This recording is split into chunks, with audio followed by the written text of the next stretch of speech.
어, 오늘부터 생수선이라는 주제로 유튜브 방송을 시작하려고 합니다. 제가 주제로 삼는 분야는 그 불교 중에서도 선불교이며 주로 가나선, 조사선 등 이 수행 관련 분야가 저의 이제 관심사입니다. 그동안 익혔던 것들을 여러분들과 함께 나누고자 합니다. 이 생수선이라는 말은 그 생활과 수행이 둘이 아니라는 한자어죠. 생수불이를 지향하는 이 선수행법이고, 다른 말로 하면 그냥 쉽게 생활 수행선을 의미한다 라고 볼 수 있습니다. 이 용어 자체는 전통적인 용어는 아니지만 그러한 의미들은 이미 특히 현대 선불교에서 있어 왔던 개념인데, 이에 대한 자세한 이야기는 차츰 하기로 하겠습니다. 그런데 그 방송을 시작하면서 이 유튜브 카테고리를 보니까 종교난은 보이지 않네요. 비영리와 사회운동 분야가 한 묶음으로 되어 있는데, 아마도 종교는 비영리 분야에 속하는 것으로 보이고, 이와 더불어서 저는 그 비영리와 함께 묶어져 있는 사회운동 에 대해서 이제 눈길이 가서 종교와 사회운동의 관계에 대해서 한번 생각해 보는 계기가 되었습니다. 그 점에 대해서 오늘 잠깐 좀 말씀을 드리려고 하는데, 사실 지난 역사를 통해서 볼 때 그 종교가 국가와 사회적으로 큰 영향을 끼친 적이 아주 많습니다. 세계적으로는 기독교의 가치관이 지배하던 중세 시대가 그렇고, 한국의 통일신라 및 그 고려 시대에도 불교가 지배적인 가치관으로 작용하였던 적이 있습니다. 지금도 종교 간 문제로 인한 국제적 분쟁이나 갈등 관계가 여전히 계속되고 있는 것을 저희들은 보고 있고, 앞으로도 이제 그런 가능성은 사라지기가 좀 힘들지 않을까, 이런 생각도 드는데, 지금 한국은 이제 다종교적 사회지만 다행히 그 종교 간 갈등이 그렇게 심각하다고 할 정도는 아닌 것 같고, 그렇지만 언제든지 어느 특정 기성 종교적 가치관을 정치 사회적 이념으로 해결화시키려는 의도가 생긴다면 아마도 심각한 갈등 상황이 예상됩니다. 외국 속담에 뭐 식탁 위에는 정치와 종교를 올리지 않는다는 말도 있듯이, 그것이 의미하는 바 서로 인정하고 포용하면서 상생의 길을 찾는 것이 현명한 선택이 될 것이라고 봅니다. 어쩌면 현 시대 상황에서 이러한 종교적 갈등에 대처하기 위한 상생과 조화의 길을 찾는 과정 그 자체가 하나의 사회운동이 될 수도 있겠다는 이제 생각을 하게 되었습니다. 그러나 이 방송은 그 종교적 또는 종교 간 대화가 이제 목적이 아니라, 그리고 또 불교, 포교를 위한 것도 아닙니다. 다만 저의 전공 분야인 선불교라는 특정 분야의 사상적 특징을 어떻게 일반인들에게 일반화 그리고 보편화 시킬 수 있을지, 그 답을 찾고 싶은 것이고, 궁극적으로 종교와 관계없이도 일반인들이 선한 영향력을 이렇게 끼칠 수 있는, 일반인들에게 선한 영향력을 끼칠 수 있는 길이 있다면 그 길을 찾는 것이 의미 있다고 이제 저는 생각을 하고 있고요. 그래서 이제 간단히 말씀드리면, 만약 선불교가 불교라는 그 종교적 테두리 내에서 어떤 역할이나 영향력 뿐만 아니라 이 전반적인 사회에 어떤 선한 영향력을 끼칠 수 있는 보편적 가치가 있다면, 이제 그것을 어떻게 실현시켜 나갈 것인가 하는 것이 아마도 앞으로 말씀드리고 싶은 저의 어떤 의도다, 이렇게 말씀드리겠습니다. 선불교에서 그 물음의 그 정점에서 이제 만나는 것은 사실 견성입니다. 일반적으로 이 견성에 대한 공통적인 메시지는 그 생각이 끊어지는 마음자리를 깨닫는 것이라고 하는데, 저는 이것을 생각을 초월하는 경험이라고 말하곤 합니다. 왜냐하면 생각이 끊어진다고 해서 의식 그 자체가 없어지는 것이 아니기 때문에, 단순히 생각이 끊어진다기보다는 생각으로부터 완전히 자유로워지는 경험이라고 할 수가 있죠. 이런 그 초월적 경험은 단순히 생각의 내용이 바뀌는 것이 아니라, 그것보다는 보다 더 근본적인 변화가 일어나는 것을 의미합니다. 비유하자면 마치 땅만 딛고 다니다가 텅 빈 허공을 내딛는 것에 비유할 수 있는데, 땅을 딛고 다니다가 이곳에서 저곳으로 옮겨간다고 해서 그 땅 자체로부터 벗어나는 것은 아니겠죠. 그런데 허공의 경험을 하게 되면 땅에서 분리된 경험이 될 것입니다. 그 허공의 경험은 땅에서의 경험과는 완전히 다른 경험이라고 말할 수가 있죠.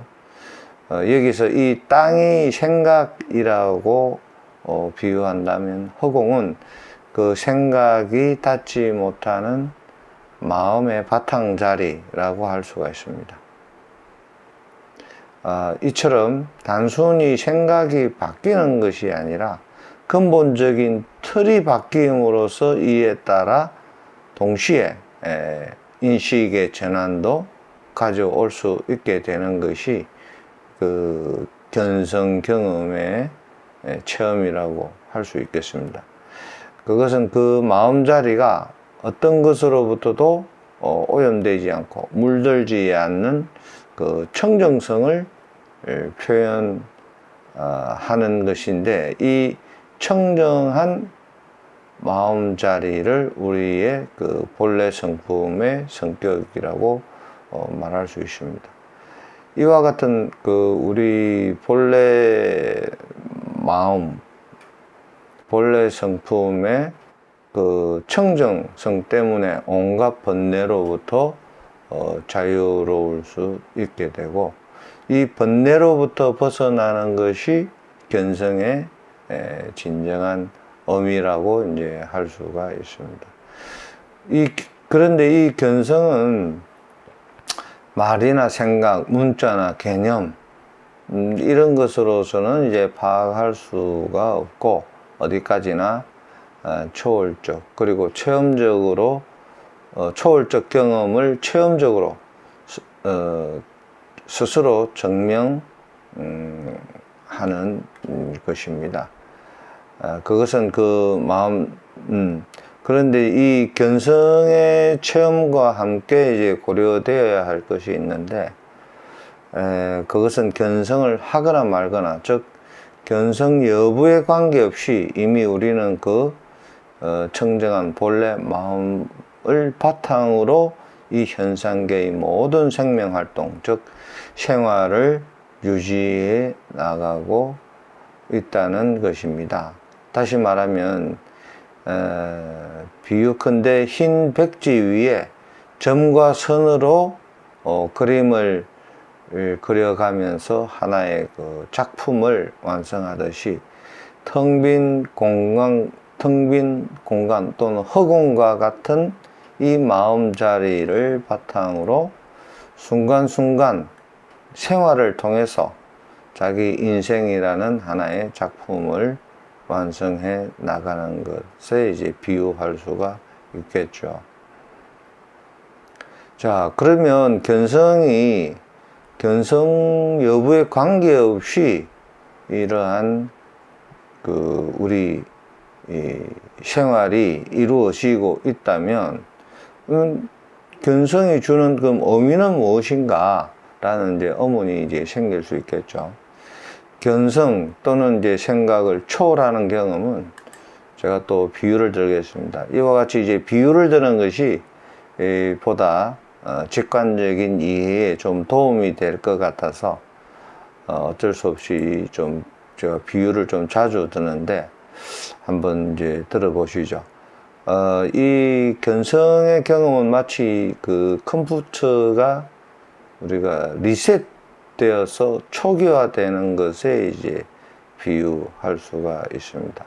다시 말하면 그간의 이제 고정관념, 선입견, 편견 등의 이 집을 짓고 그 속에서 안주하고 살아가는 것이 사실 일반적인 습성인데, 그것을 완전히 이제 무너뜨리고 우리 마음자리를 그야말로 빈 공터, 이제 본래로 공터지만 그 공터를 깨달음으로써 그 어떤 구석으로부터도 자유로워질 수 있는 힘을 얻게 되는 것이 이 견성 경험의 의미다라고 볼 수가 있습니다. 그래서 자기와 세계를 전혀 새롭게 이해할 수 있는 눈을 뜨게 되고, 여태껏 살아오던 세상을 완전히 새롭게 볼 수 있기 때문에 모든 문제를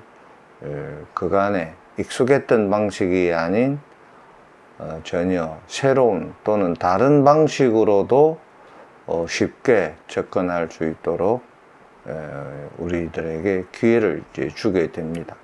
이와 같은 견성의 경험은 누구나 이제 집착할 수 있는 그런 자기 자신의 주관적 한계를 벗어나서 보다 그 보편적인 관점과 가치관을 가질 수 있게 하고, 그럼으로써 상대방의 입장도 쉽게 헤아릴 수 있게 됩니다. 이 새로운 세계의 이해 방식은 곧 자기 자신의 생활의 변화를 이끌어 가기도 합니다. 그리고 이 생활의 변화는 곧 삶을 재건하는 계기가 되기도 하죠.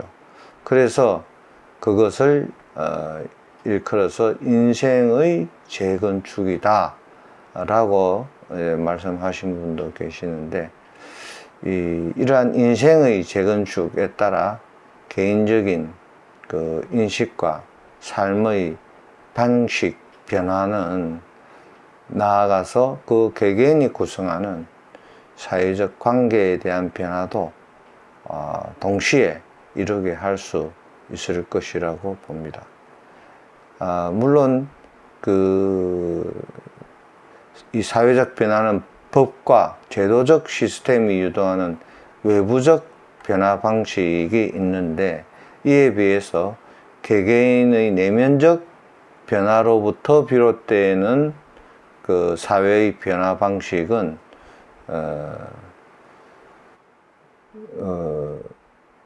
어떻게 보면 각 개개인의 이 내면적 변화가 이제 모든 사람들에게 확산되는 것을 전제로 하는 것이죠. 이 확산적인 이 변화를 이끌어가는 것이 하나의 그 사회 운동, 앞에서 말씀드린 사회 운동과도 연결시킬 수 있는 하나의 연결점이 이제 될 수 있다, 이렇게 보고, 이러한 개개인의 내면적 변화는 충분히 사회적 시스템의 변화를 이끌어갈 수 있는 원동력이 될 수 있기 때문에, 개개인의 변화와 사회의 변화는 이 내외적 변화를 통해서 보다 긍정적인, 그리고 방향으로 효율적으로 이끌어가는, 진화해 나가는 방법이 이제 될 것이라고 봅니다. 사실 지금까지 말씀드린 이러한 이야기는 어떻게 보면 이제 원론적이고 교과서적이라고 볼 수도 있는데, 보다 더 우리가 냉철하게 판단을 해보면 이와 같은 단순한 원론이 지켜지지 않기 때문에 각 개개인의 삶과 이 사회에서 일어나는 온갖 그 한치 앞을 내다보기 어려운 일들이 발생하는 것이 아니겠는가, 이렇게 생각해 봅니다. 혼란스러울수록 오히려 원론의 기준을 두고 이 원론이 등대가 될 때 제대로 갈 길이 명확해질 것이라고 생각이 듭니다. 아무튼 오늘은 그 견성과 생활에 대한 이야기를 중심으로 강사님 말씀을 드렸고, 다음에는 이 생활과 수행의 관계를 중심으로 말씀을 드리도록 하겠습니다. 감사합니다.